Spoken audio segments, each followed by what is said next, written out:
예로부터 우리는 사람을 귀히 여겨왔습니다. 사람이 곧 하늘이다 이렇게 얘기하고, 또 우리 헌법 정신에서도 이 나라의 주인은 국민이라고 합니다. 그런데 이 정권은 사람을, 또 사람의 목숨을 귀히 여기지 않는 것 같습니다. 이태원 참사에 대한 대응도 그랬고, 그 후에 오송 참사에 대한 대응도 그랬습니다. 지금 최수근 상병 사건을 대하는 태도도 똑같습니다. 최수근 상병 사건이 발생한 지 한 달이 되어 갑니다. 그런데 이 병사의 안타까운 죽음에 대해서 정부 누구도 책임지지 않습니다. 오히려 진상 은폐를 위해서 온갖 이상한 일을 벌이고 있습니다. 심지어 정부는 진실을 밝히란 이 군인의 입을 막으려고 항명이라는 누명까지 씌우고 있습니다. 국민의 억울한 죽음을 은폐하려는 이 시도야말로 국민항명죄라고 해야 되겠습니다.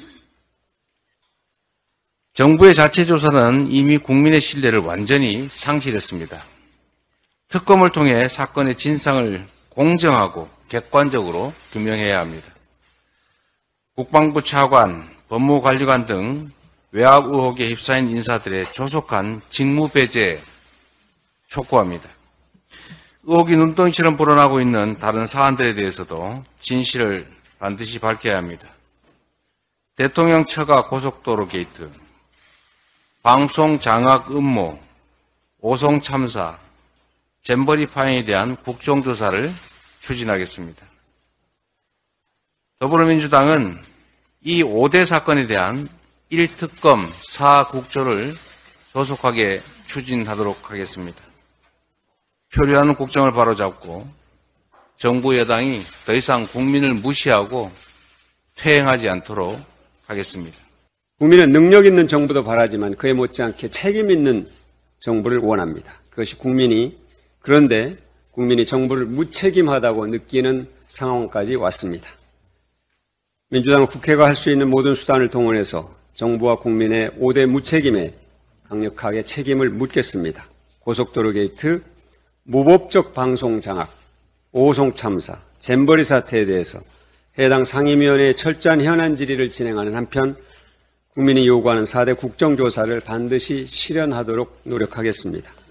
그리고 최수근 상병 수사에 대한 윗선 개입은 명백한 직권남용이고 국기문란입니다. 이 문제를 가볍게 지나치는 것은 국회의 직무유기입니다. 민주당이 국민이 원하는 일을 하겠습니다. 특검을 통해서 권력의 개입과 은폐를 낱낱이 규명하겠습니다. 특히 고속도로 게이트와 고 최수근 상병 수사 외압 의혹은 정권의 정당성과 연결되는 중대한 문제입니다.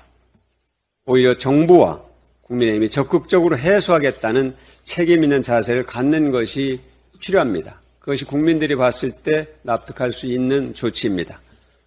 지금 불리하다고 묵혀두는 것은 스스로 국정 운영의 동력을 훼손하는 것일 뿐만 아니라 나중에 더 큰 화를 불러올 것입니다. 팔팔 끓는 물에 냄비 뚜껑을 닫는다고 해서 물이 결코 식지 않습니다.